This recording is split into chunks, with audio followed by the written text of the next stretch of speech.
Controversy surrounding Craig Cobb and his initiatives have made their way from Leith to Antler to Nebraska.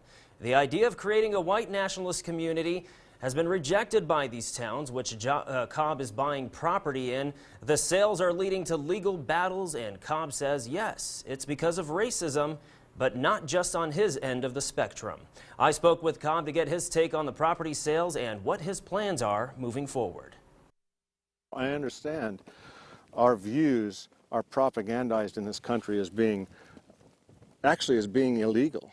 After buying property in Antler, a bank to be converted into a church and 2 lots, Cobb believes the company, Skywalker Enterprises, was threatened into not handing over the deed to him. They've prevented young white people from coming here and starting a life in the midst of an economic depression nationally.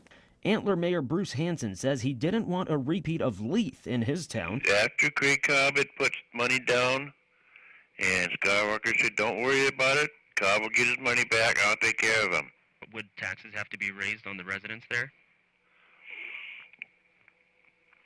I think we can get by without any tax increase, but we're not going to be putting no gravel on the streets next summer.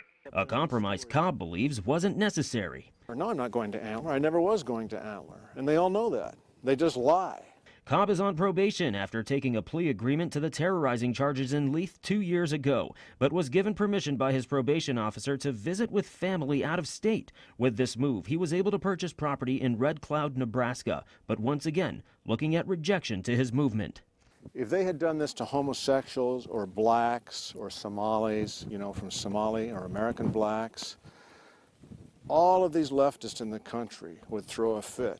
The property is now in the process of being resold. Lawyers we spoke to say as long as the deed was never transferred, it's not illegal to think twice about selling to someone. Cobb is living in Sherwood now, about 18 miles west of Antler. Do you have any interest in establishing a community in Sherwood?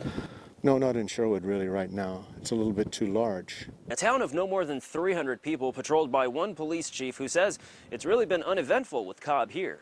I haven't had any real issues with him other than maybe his dogs are getting out. But while Cobb is still active in his creative religion, residents remain concerned about his presence. They were always wondering what we could do about it. I said, well, there's nothing you can really do about it. If he wants to live here, he can live here. While quiet in Sherwood, uncertain about the future in Antler. They can't manage it. They have to beg the non-white world. It's comical. But the threats that many see in Cobb's movement is proving to be no laughing matter anywhere he makes a move.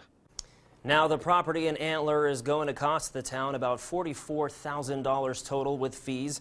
The GoFundMe site to help raise money has about $9,300 so far. Cobb has 2 more years left on his probation.